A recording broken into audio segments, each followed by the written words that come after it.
Yeah, I'll react to that, sure. Spies? Hey guys. When the shrouds of The XX system. How MI5 made fools of the Nazis. Let's go. My name's Connor. If you're new, original link to the video from Into the Shadows, top of the description. Simon Whistler. Whatever channel he is a host on, I like that channel automatically. Let's go.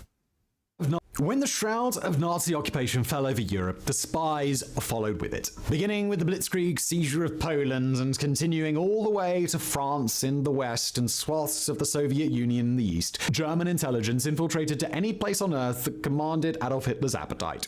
When Hitler finally licked his lips and looked toward the British Home Isles, it was certain that his interest meant that his spies were already there, walking among the populace, blending in and conspiring to bring the whole thing down.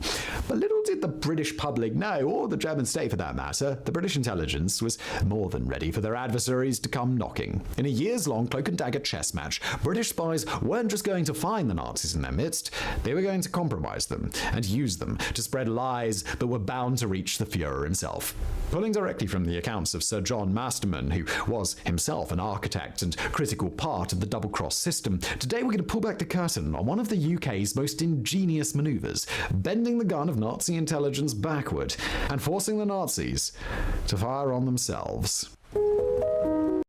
How do you know that your double agent isn't a triple agent? Also, okay, I'm just gonna say, I feel like if I was sending spies, spit on my keyboard, that's great. You know that there's a possibility they will be found out, and therefore a possibility they could be double agents and be misdirecting you. Would you want to set some plan or agreement that if you are compromised, that you are able to somehow convey that you've been compromised in a way that doesn't make the people that found you out suspicious? I'm not sure in what way. And being a spy also just sounds like a pretty... You got to have a lot of guts, I think, because if you're found out, there's going to be no sympathy for you. You're in a place surrounded... You're in the center of the enemy territory. You're not getting away. And, I mean, you very likely could have been undermining people in a way that could have gotten their soldiers killed, and so... You could be, like, tortured or something. And definitely not... Probably a very stressful job, to say the least. Maybe that didn't have to be said. Operation Double Cross.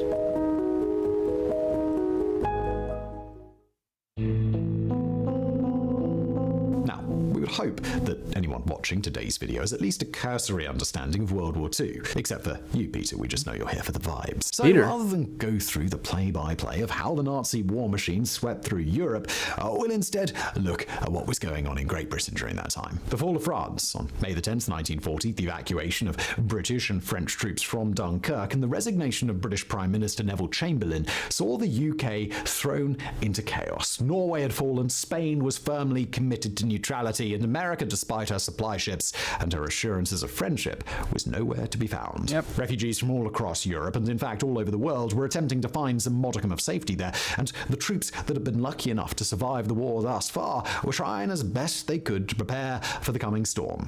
With that storm were guaranteed to be spies. The British government responded early to the perceived threat in two ways: the passing of the Treachery Act in 1940, which would allow the country to prosecute and execute enemy spies, and by beginning the large-scale internment of foreigners in order to try and sequester anyone who might wish harm upon the crown. But these were passive. what's that guy's name? I forget. I watched a video on to try him. and sequester any This guy.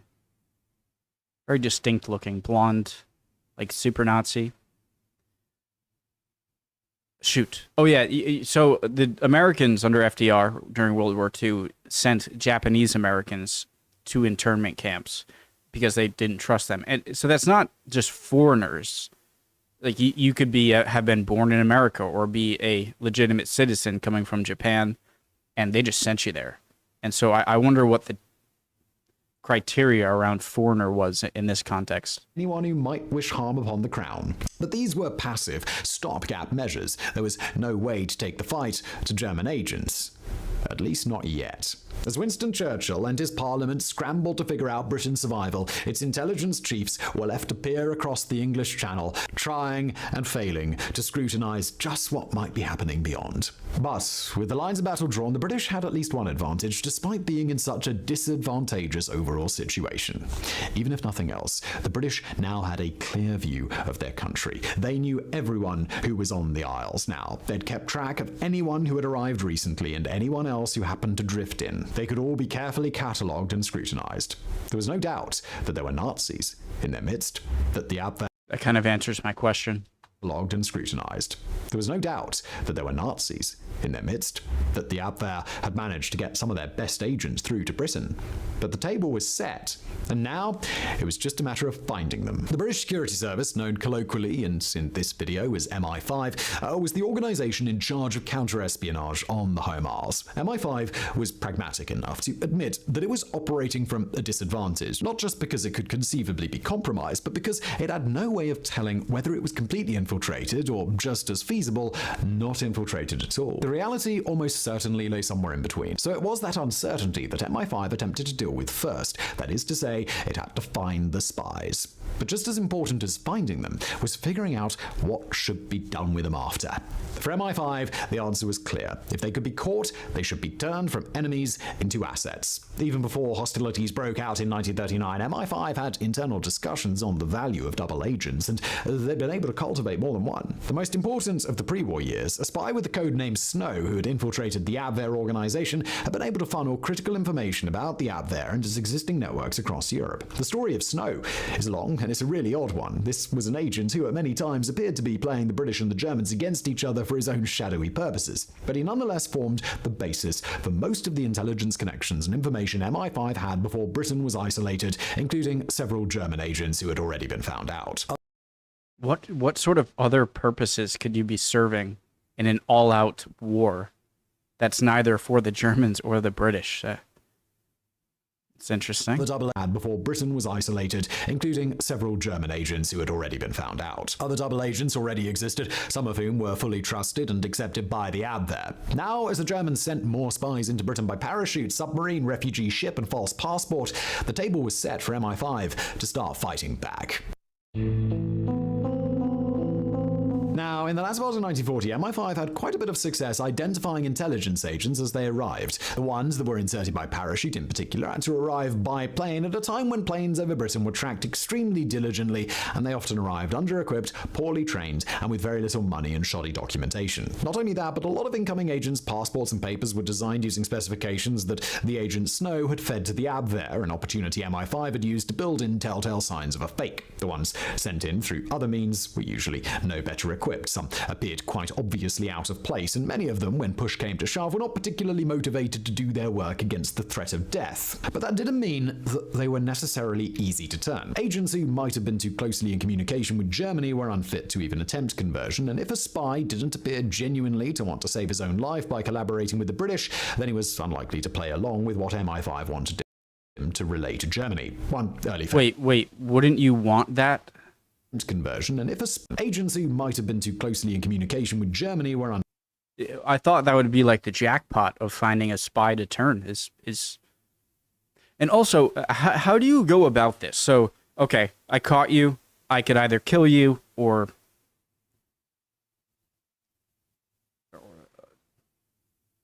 but you know, if you just like use his name and his means of communicating back to Germany, but you type out your own stuff, surely the Germans are going to notice that, well, he's speaking kind of strangely. He's probably compromised. But so do you ask him how he would normally respond to Germany and then just tweak it a bit to suit your purposes as the British? And then how do you know he's lying? It seems like so much more complicated than just, okay, work for us now. All right, fine. Send this there. You know? unfit to even attempt conversion, and if a spy didn't appear genuinely to want to save his own life by collaborating with the British, then he was unlikely to play along with what MI5 wanted him to relay to Germany. One early failure, known under the code name Summer, arrived to Britain in early September 1940 by parachute, and although he was captured by MI5 almost immediately, he proved to be very difficult to control. After lying to his handlers and attempting suicide, Summer was kept under close guard, but eventually attempted to escape by nearly strangling one of the guards to death. After getting away on a motorcycle, and to quote Sir Masterman here, fortunately the motorcycle, being government property, was not very efficiently maintained.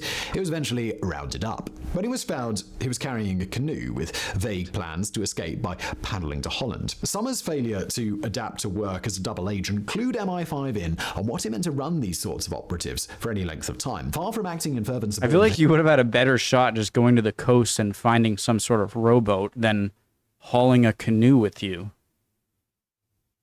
Hitler's on what it meant to run these sorts of operatives for any length of work as a double agent clued MI5 in on what it meant to run these sorts of operatives for any length of time. Far from acting in fervent support of Hitler, Summer appeared to break under extreme psychological stress, an experience that demonstrated to MI5 just how carefully these men would have to be handled. Other new agents proved to be equally difficult to manage. One of them, codenamed Giraffe, turned out not to have been very interesting to his Nazi handlers and basically sat idle in the time that he was associated with MI5. Another, known as Gander, was given a radio that only went one way, meaning that MI5 could just take his radio and send the Nazis their own messages without needing a double agent at all. A third, known as Jacobs, broke his ankle when he parachuted down. One Abwehr spy, known as Tate, turned out very differently. Tate had been an associate of Summer prior to his arrival in Britain, and Summer clued MI5 into the idea that Tate would be following him, so MI5 made sure to scoop him up. Tate would go on to be crucial to the double-cross program. After agreeing to work with MI5 in October 1940, he would exchange messages with the city of Hamburg all the way until May of 1945, and actually became a favorite agent for Nazi intelligence, who were thrilled when Tate became a war photographer working near the British front lines. With Tate's success juxtaposed against the failures of the rest of the early double agents, MI5 began to build a roadmap toward a higher rate of success. Other new agents made a similarly big impact on the double-cross program and were able to aid British intelligence in ways that MI5's own agents couldn't. One of them, a wealthy Yugoslav man under the codename Tricycle, was able to use his connections to high society in order to meet high-ranking Nazis and travel to neutral countries. At one point, the Nazis even dispatched him to America in order to organize a separate spy network there. Another double agent, codenamed Dragonfly, was able to feed the Germans a constant stream of MI5 approved fake intel for some 2 years. Now, It's like a spy movie. able to feed the Germans a constant stream of MI5 approved fake intel for some 2 years. Now, fortunately, we can't spend too much time regaling you with all of the stories of the many odd ducks and eccentric characters among the spies, but suffice to say that each agent caused MI5 both headaches and cause for celebration at varying times. In these early few months, MI5 had a few specific goals that commanded their focus. Not only did they hope to map out the German spy network in the UK, but they wished to use that intelligence to create their own maps of the intelligence network inside Nazi Germany. They were on the hunt for ciphers and codes, which might help them decode other intelligence, and if possible, they wanted to glean any knowledge about the enemy's plans by piecing together the bits and pieces of information that they got from each captured agent. Finally, there was the purpose of the fake intel that they were feeding back to Nazi Germany, not just to convince the Germans not to attack, but to try and get them to attack in the wrong places for the wrong reasons, while getting them to react to British threats that didn't actually exist. As the operation began to pick up steam, the MI5 officers in charge gained more and more control over the German intelligence apparatus. In fact, it's no exaggeration to say that they gained complete control. That didn't mean that the leaders of the double-cross program got complacent, far from it. During the entirety of the operation, MI5 acted under the assumption that it could still be surrounded or even infiltrated by German spies who they just didn't know about. As the masterman put it, that caution led to quite a few missed opportunities, but it ensured that their operation would have survived even with a great deal more opposition. Guys, so something like a German accent is going to maybe not give you away. I'm not saying that if you have a German accent and you flee to the UK, then you are definitely a spy. But it definitely would be a red flag that you're going to be checked a lot. So would they try and get British-born with British accent people to then send over? Or were they just playing the numbers game and just sending as many German-born people as they can?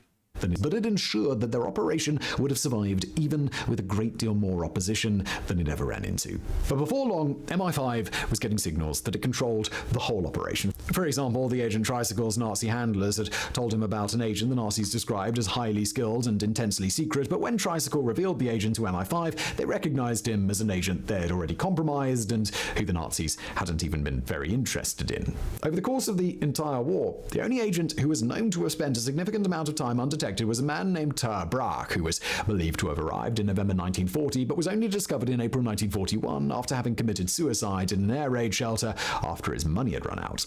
Every other spy who is now known to have arrived in Britain was identified, captured, and either turned, imprisoned, or executed.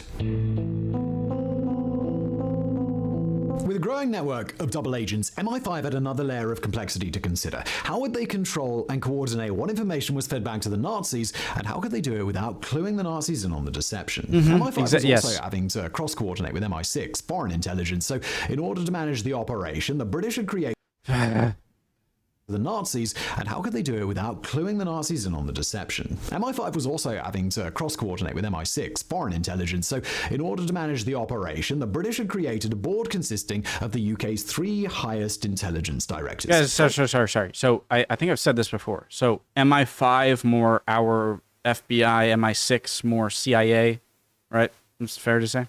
The British had created MI7, James Bond. Board coordinate with MI6, foreign intelligence. So in order to manage the operation, the British had created a board consisting of the UK's 3 highest intelligence directors. Obviously, these 3 had a lot more to worry about than a few double agents, so in January 1941, they created the so-called 20 Committee to oversee the operation. This committee brought together many of the best and brightest from across several realms of British intelligence and warfighting. It is actually where the entire operation got its name, not from the fact that they were double-crossing the Nazis, but because the 20 Committee was denoted using the symbol for 20 in Roman numerals, a double X, or a double cross, if you will. Yes, it was a pun, and no, we unfortunately don't have time to discuss MI5's extensive and very, very real reliance on puns throughout this entire operation. Every week, for the entire war, the 20 Committee would hold a meeting, and at every meeting, they would carefully coordinate which lies were being told to the Nazis by which agents and which information was to be kept carefully guarded. Straddling the authority of MI5 and MI6, the 20 Committee was largely on their own to make decisions about the program, and the committee's work went exceedingly smoothly for most of their time together. Then there were the people responsible for handling the double agents. 3 MI5 officers formed a small directorate over the program, deciding which new captured spies should be turned or discarded and guiding the overall program in day-to-day operations. Underneath them, a handful of case officers directly liaised with each of the double agents, making sure that they were kept paid, housed, fed, guarded, and coached on precisely what they were supposed to be doing. The case officers were responsible for knowing their agents inside and out, reporting back to the directorate on what the agents would do, what they would say, and how they would feel about being asked to relay their lies back to the Nazis. On the back end, technical officers and intelligence managers handled the needs of the double agents and processed any information they were able to collect, and although in most cases bookkeeping would probably be terribly boring, in this scenario it was absolutely crucial. Every day. First of all, British are so smart that Russian lives, American manufacturing, British brain. What's that saying of how World War II was won? But again, at the end of the day, you have to rely on the spy you're turning against Germany, on his honesty, right? And like at the end, relay it in a way that you feel comfortable relaying it. Well, if he wants to tip them off, because I'm sort of assuming that, Germany knows that some of their people could be compromised. And so any messaging that's pushed back from their spies in Britain, back to them in Germany, Hamburg, in Germany, that they're going to sit down and seriously look at for any kind of anomaly that might be like, this is a little strange, right? And so it seems like so much of this hangs on the diligence of the turned spy doing what the British want and relaying a message that is using the message the British want you to send, but while being the least suspicious as you can, right? the needs of their lies back to the Nazis. On the back end, technical officers and intelligence managers handled the needs of the double agents and processed any information they were able to collect. And although in most cases bookkeeping would probably be terribly boring, in this scenario it was absolutely crucial. Everyday intelligence had to be checked, double-checked, cross-referenced, vetted, and checked again to make sure that it didn't conflict with anything else that any agent had ever said, and the penalty for missing something could be as high as the entire operation falling apart. They couldn't reveal something these spies wouldn't reasonably know by doing what the Nazis believed they were doing, and they had to mix in real intelligence often enough that these spies were still thought to be useful. The 20 Committee performed this precise dance all through 1941 as the Germans fished for information about the British military, targets for air raids, and any information that might help them threaten an attack from the sea. Often the Nazis were looking for highly technical information on the military's organization, as well as how the troops were being shifted around the islands and whether any of them seemed as if they might be going abroad to fight. Coastal defenses, land and sea mines, and new British weapons were also of great interest, as was the quality and preparedness of His Majesty's Navy and Air Force. The 20 Committee's double agents responded in kind, sometimes via the radio, sometimes via coded letter, and sometimes even by foreign travel. As the network grew, the 20 Committee stationed double agents in several European cities, all of whom were being asked different questions by the Nazis and doing their best to keep up. In 1942, the Nazis' curiosity shifted to the sorts of agricultural, economical, and morale information that might be helped to determine how long London could hold out before the country began to collapse. Again, the questions they were asking were deeply educational to the British, who could now see just how their own endurance under bombardment was starting to frustrate Berlin. As British counter-air raids began, the Nazis began searching for more knowledge on the UK's bombers and their expected next moves. MI5 fed the information back that they wanted the Nazis to believe, but they also threw in some tricks of their own. They convinced the Nazis to bomb fortified aerodromes instead of towns full of civilians. They created a false narrative that Britain was planning to invade Norway, and they misled the Axis in advance of Operation Torch, the Allied landings to begin a campaign in North Africa. Now, MI6 wasn't perfect during this time. Many such plans fell through, and a few times agents like Snow suffered breakdowns or left the program. Often its officers believed that the program was being underutilized amidst a much larger war effort. But overall, MI5 had Nazi intelligence bamboozled so thoroughly, in fact, that even when MI5 attempted to create a scenario that would expose themselves for running a double agent very poorly, the Germans seemed to not realize even a blundering double agent could exist at all. Really? So when... I just don't believe that.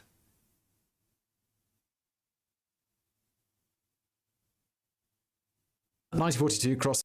Oh, no way that can happen. Really? ...at all. Operation Fortitude. So when 1942 crossed into 1943, the 20 Committee's ultimate objective was finally able to evolve. For years, the handlers and agents of the Double Cross program had been waiting for the chance to participate in the ultimate deception, the decisive sleight of hand that would finally bring Allied troops back to continental Europe. Calais? The moment for that critical blow wouldn't come till 1944, but relaying a lot of this stuff to them that, like, yeah, they're going to Calais, and then using those fake blow-up tanks, and I love the touch they put into that I wouldn't have thought of immediately. They're way smarter and way more smarter people, obviously, doing this stuff at the time.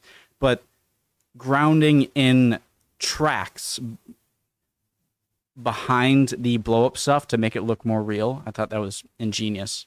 like all best-laid plans, it took serious time to put together. For the Double Cross program, that was what 1943 was ultimately all about. Holding out, keeping the network alive, and creating the trap that Churchill and his allies would eventually spring. Interesting. The first step was to try and keep Axis forces in Western Europe, rather than letting Hitler shift them to the Eastern Front to fight the Soviets. While this might have seemed like a bad idea on face value, in reality, it was a long con, intended to force a collapse on the Eastern Front and begin a crush inward from all sides towards Berlin. The Double Cross team played their part nicely, creating threats of beachhead landing and counter-invasions and forcing Axis air power into wars of attrition. This situation kept the Germans constantly shifting their forces around Western Europe, but never committing them to the east, where their front lines were rapidly collapsing. During this time, one agent known as Zigzag was dispatched back to Nazi Germany, working on resistance networks in France and unsuccessfully trying to convince his handlers that he should assassinate Hitler. Other agents faked successful sabotage operations and grew their spy rings with highly skilled Yugoslav and and Portuguese operatives. The organization grew mightily in strength, despite some difficulty here and there, with all minds focused on the ultimate mission, setting up the invasion of Normandy. And in early 1944, the time finally came. The double-cross teams became threefold: convince the Allies that the Allied attack was more delayed than it was, convince them that it was coming in the eastern area of the suspected landing zone instead of the western area, and once troops had landed, create the specter of a second beachhead landing in order to pull Axis troops away from the defense. I feel like as you get closer and closer to the actual landings and they're underway, then, worrying about you being discovered kind of goes out the window. The entire purpose of it is for this. So just send out yep, Here, the stakes. I'm not making any sense. I meant to just forget. In order to pull Axis troops away from the defense. Here, the stakes were incredibly high. If the Nazis caught onto the trick, they would be able to see the true invasion plan simply by looking at the areas they were being led away from. Dozens of agents would be involved, and the number of people in the know about the double-cross program had gone through the roof. We can't understate just how possible it was that the program might have collapsed under its own weight before the landings took place. In fact, multiple agents were compromised or captured just before D-Day. But the plan continued on. Also, if you're too, if you start sending an influx of reports when in the prior few months you had very little, then they're going to think okay, something's up. They're preparing for something. Double-cross team compromised or captured just before D-Day. But the plan continued on. First, the double-cross team fabricated the idea of British and American armies concentrated in Scotland and East England, forcing the Germans to assume that the landing would come Norway in the Pas-de-Calais area. There. We know from after the war that the Nazis bought the lie, and they were also led to overestimate the date of the D-Day landings. The Axis believed that the landings would come on June the 9th. They actually came on June the 6th, and again, the double-cross agents were to thank for this. One agent, known as Garbo, submitted a memo directly to German High Command that attempted to urgently convince the Germans that the troop build-up they could see, that is, the real force of the D-Day landings, was only a diversion. To show you how well it worked, we'll just leave it to a transmission the Germans sent to their allies in Madrid to quote, "All reports received in the last week from this agent undertaking have been confirmed without exception and to be described as exceptionally valuable." End quote. And even after the D-Day landings took place, the Germans were convinced that a second assault was coming. When it didn't, the Germans didn't realize they'd been had. They assumed for months that the main attack had been called off because the landings at Normandy were so successful, and they kept troops prepared for that false landing long after the real Allied force had stormed much of Europe. And because the double-cross group was still receiving transmissions from the Axis requesting information, they clearly understood what topics the Axis didn't even know to ask about. Remember, at this point, MI5 controlled Germany's entire intelligence network in Britain, so what Germany knew consisted entirely of the lies MI5 fed to them. Of course, this deception involved a whole lot more people to pull off than just the double-cross program. But it was the double-cross program that formed the linchpin of the entire operation's success. Spearhead. Now, with the Allies storming the beaches of Normandy, it might have appeared that the work of the double-cross agent... The only thing I'm having a little trouble with is, I don't doubt them after how successful all of this stuff was, but how could you know you had all of the spies known if you would have to find them in order... how would you be positive that you have all of the spies, in the Britain? Entire operation's success. Now, with the Allies storming the beaches of Normandy, it might have appeared that the work of the double-cross agents were done. The Axis was being squeezed in a vice from all sides, and had no need for intelligence on Allied locations that they could no longer attack. But the Germans still hadn't realized the agents in their midst, and now the program might have a different use, worming its way into Germany in advance of a final operation to end the war. The first big advances here came from Agent Zigzag, who had returned to the UK after months of lavish treatment by the Germans. He brought back repositories of information on German cruise missiles known as V1s and V2s, and on the state of German cities and the people's morale during the Allied bombing campaigns. Another set of agents, this time in Canada, laid the groundwork for anti-Nazi operations if German intelligence was to flee to America after the war. For their part, the Germans were scrambling to try and figure out where and when Allied bombers would come back, and they were typically quite unconcerned with dealing with anything except that problem. Naturally, the double-cross agents responded by feeding more and more false information, but the real meat of the double-cross team's work was in dealing with those V1 and V2 rockets. These were just about the only way that Germany could continue striking Britain, and the Germans badly wanted to know how good their aim was. This presented a pretty obvious opportunity, and MI5 responded by reassuring the Nazis that they were doing a great job hitting their targets while actually leading the rockets to coordinates that lay away from densely populated areas. By 1945, most rockets were hitting far away from major cities, even as MI5's agents told their Nazi handlers about just how magnificent London's destruction truly was. By now, the Allies were in their endgame. The final major use of the double-cross program was in misleading German U-boats, which, due to technical advancements, were now able to operate for prolonged periods of time without coming to the surface. Since these submarines were basically isolated from Berlin with little hope of getting home, they were especially dangerous and especially ruthless. But the double-cross agent Tate, who had been one of Berlin's favorites since 1940, was now able to convince Berlin of the existence of massive undersea minefields that would have protected thousands of square miles of ocean. The deception kept U-boats entirely out of these areas at the close of the war, and with them gone, the Allies could operate with impunity until they achieved victory. When Berlin fell, the 20 Committee and the double-cross agents were finally able to rest easy in the knowledge that their work was not only complete, but had been instrumental in the fall of the Third Reich. Despite the shrewdness and capability of Nazi intelligence in general, and don't let this video fool you, they were typically very good at what they did. The Allies and their double-cross agents nonetheless outclassed the Axis in this regard. How the war would have gone without them, how much longer or more costly it might have been, we can't possibly know. But history tells only one story, and in the story of how the Allies survived Hitler and took back Europe, the role of the double-cross program simply cannot be ignored. Great video. I'm not sure if maybe you guys can tell me if it is or isn't, but I'm not sure if this would have been a linchpin of if you succeeded or didn't succeed in eventually beating Germany. But I think it undoubtedly saved a lot of lives, even if it didn't, secure victory. Brits are geniuses, just incredible. All the stuff they came up with in World War II. I would be curious to know if the British ever became aware of any double-cross intentions the other way. Like if the British ever encountered suspicious responses from their spies in Germany, because Germany might have done the same thing and tried to coerce them into being a double agent for them against Britain. But I don't know. Maybe it didn't happen, or maybe it just wasn't covered in the video. Love y'all. Hope you're all doing well. Would appreciate any comments down below. Would love for you to answer any questions I had. If I said something that was wrong, please call me out. Love seeing your guys' comments. You guys are always awesome with that. And hopefully I'll see you guys next time. We'll keep learning. Bye, guys.